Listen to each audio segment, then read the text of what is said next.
Esta sería la última clase de Pirkei Avot, ya que esta semana se terminó el ciclo de lectura de Pirkei Avot cada semana, cada Shabbat, hasta Rosh Hashanah. Y como este Shabbat ya es Rosh Hashanah, entonces se da finalizado esto y recién se comienza en Pesach del año que viene, o sea, el año que empieza la semana que viene. Vamos a compartir la Mishnah número 4. Perdón, Yossi, no, y no vamos a tener nada hasta Pesas después. Vamos a ver otra cosa, pero este tema de No, Pirkei está Avot bien, yo no me quiero finaliza. desconectar, eso es lo que pasa. Bueno, Gracias, entonces gracias. no hay problema. Entonces, decimos así, Mishnah 5, perdón, capítulo 5, Mishnah 4. Nosotros ya dijimos la semana pasada la Mishnah 4 del capítulo 3 y la Mishnah 4 del capítulo 4. Ahora seguimos con la Mishnah 4 del capítulo 5, que el capítulo 5 tiene algo muy particular, que enumera siempre, o sea, comienza a enumerar cosas, situaciones. Por ejemplo, la primera Mishnah fue, con 10 dichos fue creado el mundo. ¿Por qué? Si lo podría haber creado con un solo mundo, con un solo dicho. El segundo fue las 10 generaciones de Adán hasta Noah. Y de Noah, 10 generaciones de Noah hasta Abraham. El tercero fue las 10 pruebas que fue puesto Abraham Avinu para ver si permanecía fiel a Hashem. Y la cuarta Mishnah nos dice, 10 milagros fueron realizados para nuestros ancestros en Mitzrayim, en Egipto. 10 milagros le fueron hechos a nuestros padres en Egipto y 10 milagros fueron realizados para ellos en el Mar Rojo.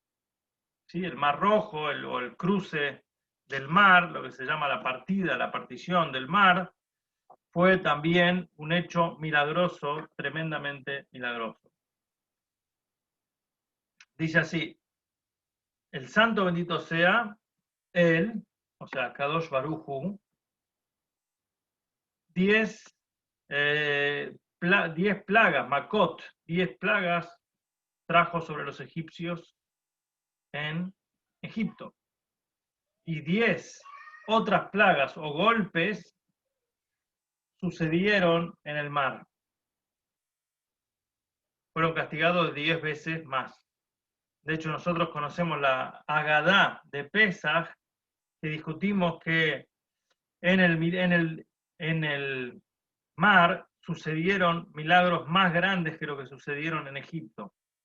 Y tenemos las diferentes opiniones de Rabbi Akiva y otros que dicen que cada vez valía por 10 y por 100, y eso es lo que hacemos también cuando vertemos y cuando volcamos el vino sobre el platito, sobre el plato roto, antes de la segunda copa, y enumeramos las 10 plagas y traemos también a continuación esto de que fueron muchos milagros los que sucedieron en el mar. Ahora, durante la travesía en el desierto, nuestros ancestros pusieron a prueba la paciencia de Hashem, pero nosotros conocemos, cuando uno lee la Torá, particularmente en el libro de Bamidbar del desierto, ¿sí? Más allá de una vez que se concreta la salida de Egipto, se termina la esclavitud, comienza esa travesía de 40 años, uno ve cada rato, en cada perashá, un nuevo litigio, una nueva pelea, una nueva discusión, un nuevo problema, una nueva prueba que ponía a prueba justamente la paciencia de Hashem. ¿Sí? Tenemos la historia de Korah, la historia de los espías que volvieron y tenían un mal reporte, y así, se quejaban de la comida, se quejaban de la bebida, se quejaban de las guerras. Con 10 pruebas probaron a Hashem en el desierto. Como dice la Torá en Bamidbar, justamente dice, me han puesto a prueba 10 veces. Bainasuot dice, para mí me ha puesto a prueba ahora 10 veces. Velo Shamu Bekolí, no escucharon mi voz. Entonces, estas son las primeras 10, las 10 cosas que sucedieron, 10 milagros para protegerlos de los egipcios, 10 milagros en el mar, 10 plagas en Egipto, 10 plagas en el mar, y después las pruebas que sucedieron posteriormente en el desierto fueron también con el número 10. Obviamente que el número 10 tiene un simbolismo y una representación de algo importante, algo trascendente, algo completo. Entonces, esto no se trata solamente de una cuestión histórica que nos está contando, porque el Pirkei Avot no es un libro de historia. Entonces, ¿cuál es el punto? ¿Para qué nos cuenta la Torá la historia de que sucedieron 10 milagros? Cuando el tratado de Pirkei Avot es un tratado de ética. Entonces, acá uno de los conceptos que podemos hablar es que muchas personas tienen desafíos de fe, tienen dudas, necesitan, dicen, dame un milagro, haceme un milagro y yo cambio completamente. Hay un chiste con Woody Allen, lo que es. Él dice, si Dios solamente haría un pequeño milagro hacia mí, yo sería creyente. Por ejemplo, si me despierto un día y en mi banco aparecen una figura de 6 cifras o algunos cientos de miles de dólares, entonces ese milagro me convencería de la existencia o de la presencia de Hashem. Las personas buscan el milagro y luchan con la fe. Entonces dice, si solamente me daría una señal, pero tiene sentido, digamos, pero muchas veces los milagros están. Vemos acá que sucedieron 10 milagros, no uno, no dos, 20 milagros, porque tenemos los 10 de Egipto, los 10 de la salida, de la partida del mar, la travesía en el desierto, y a pesar de todo eso, lo pusieron a prueba. Y a pesar de todo eso, desconfiaban. A pesar de todo eso, cuestionaban. A pesar de todo esto, se rebelaban. No es tan sencillo. Entonces, también hoy en día nosotros nos está dando un gran mensaje de decir, no, que vos no digas o que no estés convencido, no se trata de que no pase, que no te sucedan milagros, sino que simplemente, al revés, tenemos que estar atentos a reconocer, apreciar el bien. O sea, uno dice, parece desconcertante, y muchas veces cuando yo estudiaba con gente, la perashá en Bamidbar, o las historias de las 10 veces que el pueblo judío probó ayer, la gente enseguida me decía, qué insolencia, qué barbaridad, ¿cómo puede ser? ¿Cómo eran tan hipócritas? ¿Cómo eran tan desagradecidos con todas las cosas que Hashem y Moshe le hicieron? ¿Cómo podían cuestionar a Moshe? ¿Cómo podían cuestionar a Hashem? Y la respuesta es que nosotros hoy también tenemos el mismo desafío y es la misma prueba. Entonces, la importancia del reconocimiento es una misión. Tenemos mucho para agradecer. Todos los días tenemos para agradecer. Despertarse a la mañana es un milagro. Despertarte a la mañana es un obsequio. Y cuando vos decís Modéani, tenés que decir, agradezco a Hashem por el nuevo día que me dio. Poder ver, poder caminar, poder sentir, poder tocar, todo lo que podemos hacer, tenemos que estar agradecidos porque es un tesoro. Y lo mismo con las personas, hacia Hashem y hacia las personas que hacen cosas buenas para nosotros. ¿Cuáles son las 10 pruebas que el pueblo judío puso a prueba la paciencia de Hashem? Cuando se acercaron al mar, justamente antes de cruzarlo, recién salidos de Egipto, dijeron, ¿acaso no hay tumbas en Egipto que nos sacaste para morir en el desierto? Ya empezaron la primera semana con un cuestionamiento durísimo. Y a Moshe les dijo, no se preocupen, viajen, sigan adelante, adentro del mar, y el mar se abrió. Cuando finalizaron de cruzar el mar, todavía temían de que los egipcios saldrían por el otro lado y los atacarían. Y por eso parte del milagro de cuando se partió el mar en dos fue que el agua, el océano, devolvió los cuerpos muertos de los egipcios y las carrozas hundidas, las expulsó todo en la playa. ¿Para qué? Para que no desconfíen, para que se puedan convencer y que puedan salir de ese síndrome de Estocolmo que tenían, que todavía seguían percibiendo y se sentían perseguidos a pesar de todos los milagros que vieron. Poco después llegaron a una zona que se llamaba Mará y que era aguas amargas, se quejaron por el agua, se quejaron del agua en Mará, dijeron, ¿acaso no tenemos agua? ¿Para qué nos sacaron? Vamos a morir en el desierto. Después, nuevamente en una ciudad llamada Refidim, se quejaron de vuelta, falta de agua. Hashem dijo, cuando empezó a entregarles el man, el pan que caía del cielo, le dijo, solamente recolecten lo necesario para el día. Y este es su mensaje. La persona tiene que trabajar y tiene que agradecer y tiene que buscar sustentarse. Pero no podés acumular y pensar que si acumulás vas a estar tranquilo, sino que tenés que saber que todo lo que te viene al pan a la boca lo manda Hashem. Ese era el mensaje del maná. Y dijo, pueden recoger solamente una porción diaria. Llovía el pan del cielo. ¿Qué hicieron? Recogieron de más. Y el pan se pudrió. No sobrevivió un día. Y Hashem dijo, ¿por qué recolectaron más de lo que le dije? Dije una vez por día y nada más.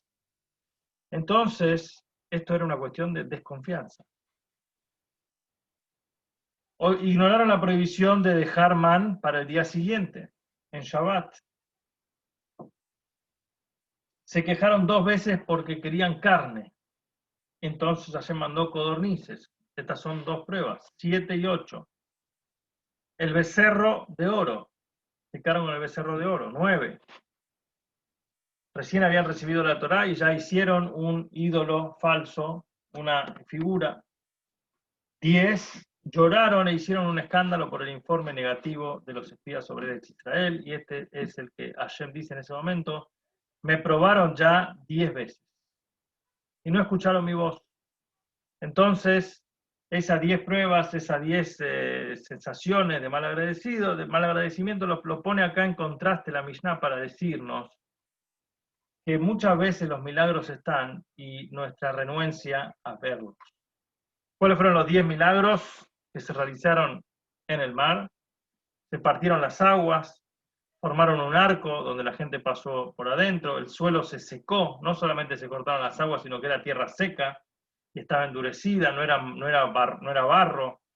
El mismo suelo era como cemento mojado. Cuando los egipcios lo pisaron, se quedaron atascados con las carrozas ahí. Las aguas se dividieron, según opiniones, en 12 túneles, una por cada tribu. Cada tribu pasaba por separado simultáneamente. Las aguas se hicieron como piedra e hirieron a los egipcios cayéndoles encima.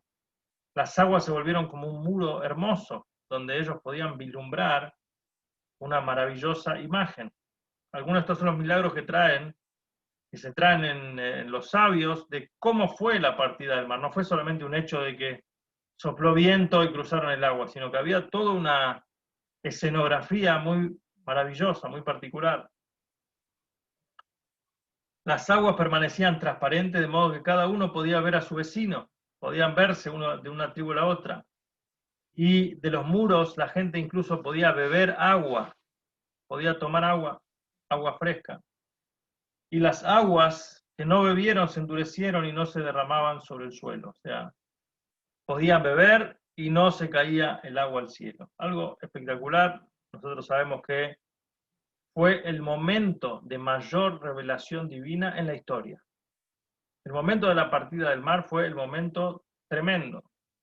Justamente decimos sobre ese momento, así como mostró en el mar, Arein Uniflot, la Gemara dice, lo que vio una mujer sirvienta, o sea, una persona sencilla en el mar, no lo pudo ver ninguno de los profetas posteriormente, tanta revelación. Ni siquiera y Ezequiel, en la profecía de las carrozas divinas, no podía compararse con lo que él vio, lo que vio cualquier persona en el momento de la partida de que se partió el mar. Entonces, vemos una relación también que tiene con el número 10. ¿Qué fue lo que hizo que pudieran superar a Hashem las pruebas y hacer todos los milagros que hizo para ellos en Egipto, gracias a que Abraham pasó 10 pruebas y fue probado 10 veces, sus descendientes pudieron seguir adelante? Otra de las preguntas es que uno a veces piensa que se puede confiar y uno dice, si Abraham pasó 10 pruebas, yo también las voy a pasar. Obviamente que nos da un gran potencial, pero esto hay que concretarlo. Nosotros vemos que Abraham, sin pruebas, sin milagros, sin demostraciones fabulosas, superó 10 pruebas, fuertes, duras. Y los hijos de Abraham, los descendientes de Abraham, con todos los milagros servidos, pusieron a Dios 10 veces a prueba ellos. Entonces, nos da esa idea también de cómo ser agradecido y cómo buscar lo profundo, cómo buscar ver las cosas. Entonces yo más allá, creo que lo general que está diciendo esta Mishnah es aprender a mirar, aprender a reconocer las cosas y tenés que, bueno, esto es un punto que hay que estar convencido y hay que estar conectado y tratar de ver, tratar de abrir los ojos para poder ver. Hay una historia que a mí me gusta mucho que es con el Baal Shem Tov. Había un hombre que tenía una hija que sufría una parálisis y no podía moverse durante muchos años. Fueron a ver a diferentes doctores, a diferentes médicos, especialistas, profesores, y nadie podía encontrar la cura. El padre estaba desesperado. Entonces los amigos le dijeron, mira, hay un hombre que hace milagros, se llama el Baal Shem Tov. ¿Por qué no lo vas a ver? Este rebe jasídico, puede hacer milagros. Entonces el hombre se negaba a ir, dice, yo no creo en milagreros, no creo en curanderos, no creo en rabinos que pueden hacer milagros, no voy a ir. Cuando pasó el tiempo y la situación no mejoraba, sin alternativas el hombre se dio y emprendió, agarró, era un hombre rico, agarró su carreta, puso a su hija en la carreta y emprendió viaje a la ciudad de Mezhibush, donde vivía el Baal Shem Tov. El hombre llegó, pidió una audiencia y le dijeron, bueno, adelante. Cuando entró a la oficina del Baal Shem Tov, quedaba justo al parque, ¿no? Entonces le dijo, Rebe, acá tiene un bolso, acá tiene un monedero con plata para Tzedaká, acá tiene dinero para Tzedaká, a ver si podés curar a mi hija. Y el Baal Shem Tov, casi sin mirarlo, agarró el bolso de dinero, la bolsita de dinero, la bolsita de monedas, y la tiró por la ventana. Y le dijo, no quiero tu dinero, anda en paz, no necesito tu dinero. El hombre salió desesperado y se puso a ver por la ventana, y justo el monedero que el Baal Shem Tov había tirado había caído y se había abierto al lado de la carreta que estaba esperándolo con su hija. Y las monedas se habían abierto, y el hombre abre los ojos y no puede creer que está su hija levantando las monedas. Su hija paralítica, que no podía moverse, está agachada, moviéndose ágilmente, levantando las monedas. Y el hombre dice, rápido, rápido, hija mía, subite a la carreta, no sea cosa que la gente diga que el Baal Shem Tov hizo un milagro. O sea, vámonos antes que la gente empiece a hablar de que el Baal Shem Tov hizo un milagro. El hombre no quería verlo. Otra historia parecida, que se cuenta en broma, digamos, también, pero es el mismo concepto. Había una vez un hombre que tenía que llegar a una reunión importante en el centro de la ciudad, en downtown, en pleno centro, y todos los estacionamientos estaban ocupados, no tenía donde estacionar, estaba llegando tarde, el banco le iba a cerrar, no iba a poder hacer la transacción tan importante que tenía que hacer, y el hombre da vueltas y no hay ni un lugar, tráfico, bocinas, y levanta sus ojos y dice: Dios, si me das un estacionamiento, si me haces conseguir un estacionamiento, te prometo que este año voy a cuidar Shabbat. No termina de decir la frase y de repente un camión doble acoplado se mueve de un lugar que dice permitido estacionar, el único en la ciudad, en el centro, que se permitía estacionar, y tenía ya las monedas puestas en el parquímetro. El hombre estaciona y dice: Dios, gracias, no necesito nada, ya me arreglé solo. Esto es la ceguera a veces que uno tiene de ver los milagros. Por eso 10 milagros fueron ocurridos para nuestros padres, 10 en el mar, y 10 pruebas lo pusieron nuestros hijos a Hashem. Entonces dice, ¿por qué dice el pasuk, el versículo completo?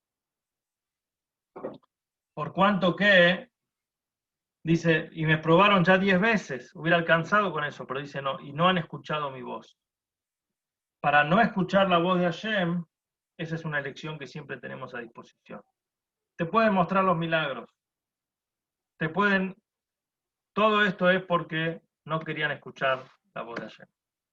Bueno, vamos al siguiente Mishnah, vamos a ir al capítulo 6, el capítulo último del Pirkei Avot, Mishnah 6, Beraita en realidad es, porque es con un adicional que se sumó, se anexó después al Pirkei Avot. Y esto es también sobre la conducta al estudiar Torah, de los estudiosos de Torah. Dice, esta es la forma para dominar la Torah. Come pan con sal, bebe cantidades pequeñas de agua, duerme en el suelo, vive una vida de privaciones, alaretz tishan vejaye, hayei tzahar tijeu betorah atamel, y trabaja arduamente en la Torah. Como dice el Teilim 128, si lo haces, serás afortunado. Ashreja, y matado se queda, Ashreja betoblach, dichoso y serás afortunado. Y como se explica, serás afortunado, Ashreja, en este mundo, Ashreja baolamas de betoblach, y será bueno para ti en el mundo venidero, en la posteridad. Entonces vemos acá uno de los primeros puntos. Una Mishnah no se refiere a que uno tiene que vivir una vida de magra, no significa que tiene que vivir una vida solamente austera o alejada de la naturaleza para tener éxito en la Torah, porque de hecho nosotros vemos que grandes sabios del Talmud eran personas ricas, millonarias. No tiene que ver solamente con la posición social o económica, sino tiene que ver con la disposición y estar listo para hacerlo, incluso si la necesidad y el momento requiere austeridad. Si uno no puede hacer las paces con el concepto de vivir en esencia, con las cuestiones esenciales cubiertas, y eso lo va a distraer del estudio de la Torá para tratar de mejorar las condiciones, entonces va a tener que elegir entre una cosa y la otra. Entonces, no solamente tomar esto de manera literal.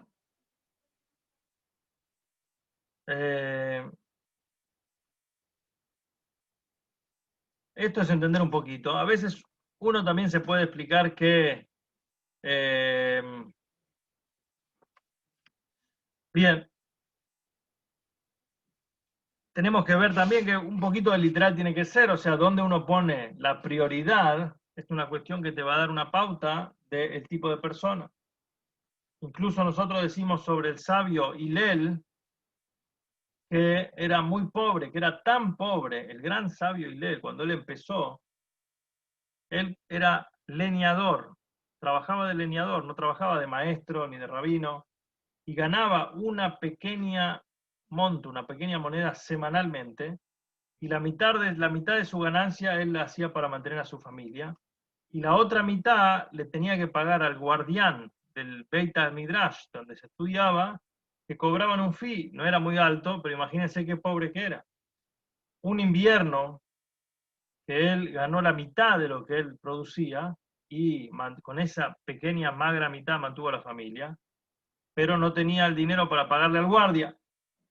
Entonces, el guardia no lo dejó entrar y él se quedó afuera del día de estudio. Entonces se trepó y Lel al techo donde estaban estudiando y había como una claraboya y puso el oído para escuchar las palabras de Torah que estaban diciendo. Y de repente los sabios se dieron cuenta que estaba oscuro la habitación y que no se veía, y miraron para arriba y vieron una figura humana en la claraboya cubierta de nieve. Y lo fueron a buscar y casi estaba congelado completamente. Pero bueno, uno ve que la austeridad, la importancia, que la valoración no tiene que ver con lo que él generaba económicamente, sino con su entrega total. Este es un punto para tener en cuenta.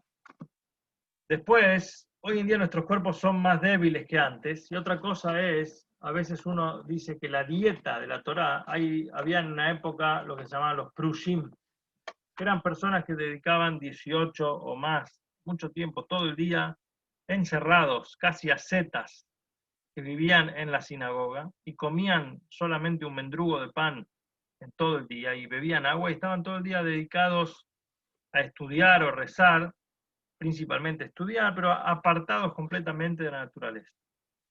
Hoy en día no se nos exige tal esfuerzo. Nuestros cuerpos son más débiles y tal vez antes la gente podía ayunar, pero nosotros no. Y hay que ser realista también con la realidad que uno vive. Y hay una frase entre los hasidim, era importante el concepto de doblegar el espíritu. Si tenés ganas de comer algo, frenate. Doblegarte, tenés que luchar contra ese impulso. Entonces, en Europa, en Rusia, doblegarse eran grandes, se doblegaban de cosas mínimas. No comer esto, no comer lo otro, no comer. Cuando llegaron a Estados Unidos, era una tierra de bonanza. Entonces, una vez escuché la frase de decir, doblegarse en Estados Unidos es no tomar el jugo de naranja a la mañana. O sea, tenemos que vivir en un esfuerzo racional con la situación que estamos viviendo. Tenés que doblegar, ese ejercicio de dominarte, de doblegarte, de no dejarte llevar por todos los impulsos, es válido en todo tiempo y época. Pero no nos podemos exigir, a veces uno se pasa de rosca y tenés que exigirte algo realizable y algo coherente con tu estilo de vida, con tu situación actual. Por eso no nos exigen hoy en día ayunos largos o no comer alimentos o no dormir, sino que otros desafíos son que tenemos que decir, a cerrar la boca cuando quiero hablar un chusmerío, dedicar un rato más de estudio a la Torah por día, y así sucesivamente, cada uno con su tarea, con su nivel. Entonces tenemos que también tener la idea de la prioridad, y esto es importante.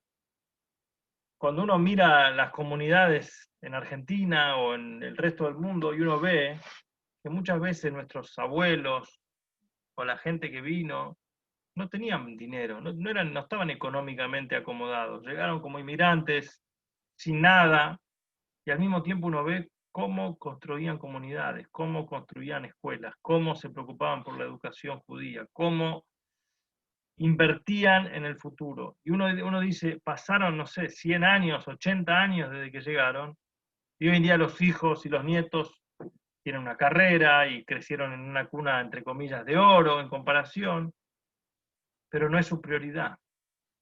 No lo ponen como el centro, no lo ponen como lo más importante. Y esto es un poco el concepto de buscar la prioridad en lo que es importante y lo que es secundario. Y esto es un ejercicio para todos los días. A veces uno puede decir, ¿dónde estoy poniendo el foco? A veces en la parte económica o estoy poniendo el foco en lo que tiene que ser. Shofar, tengo que concentrarme en que la gente pueda escuchar shofar en Rosh Hashanah, eso es lo más importante. El resto se puede ir acomodando, o sea, no perder de vista el foco de lo que uno tiene que hacer. Ahora, por eso lo que más importante es el esfuerzo. Dice, Amel va Torah. Torah, Tamel, trabajar arduamente en la Torah. No solamente por el tiempo, por la cantidad, sino por el esfuerzo que uno le pone en esa idea. Bien, entonces, para terminar, esta idea de doblegarse y dominarse, e incluso con el tema de la comida, muchos ponían el énfasis especialmente en comer limitadamente, comer, no dejar comer, darse todos los gustos y comer como un animal, con gula, sino dominarse incluso en eso, que era como el paradigma de lo que era doblegarse al alma animal. Una vez el Alter Rebbe recibió a un colega, otro alumno del Maggid, que se llamaba Reb Shlomo de Karlin, la ciudad de Karlin, y todas las mujeres cuando escucharon que estaban cocinando en la cocina, que venía un invitado tan importante, todos querían tener el privilegio de poder cocinar, y cada una hacía una tarea, pero había una sopa, y entonces cada rato, cada una que pasaba la cocinera y tiraba sal, pasaba la ama de casa y tiraba sal, pasaba la hija y tiraba sal. Entonces se multiplicaron porque pensaban que no estaba suficientemente salada y varias personas tiraron la cantidad de sal. Cuando se sentaron a comer, Reb Shneur, el Alter Rebbe, se comió todo el bol de sopa y este Reb Shlomo Karlin apenas si probó una cucharada y estaba muy salada. Cuando le preguntaron a Reb Shlomo Karlin por qué no estaba tomando la sopa, él dijo porque estaba muy salada y era incomible. Y las mujeres se dieron cuenta del error que habían cometido, que todas pusieron sal en la comida. Pero lo que no podía entender este Reb Shlomo de Karlin era por qué el Alter Rebbe se había tomado toda la sopa. Entonces le dijo, ¿no sentiste el gusto a sal? Estaba saladísima. Y el Alter Rebbe le dijo, desde que estuve en Mesrich, en la ciudad con mi maestro, el Maguid de Mesrich, trabajé en mí mismo para no sentirle el sabor a la comida. O sea, a partir de ahí aprendí a dominar tanto que la comida para mí es algo tan secundario que ni siquiera le percibía el sabor. Este es un nivel muy elevado, obviamente, pero nos da una idea de dónde poner lo importante y dónde poner lo secundario.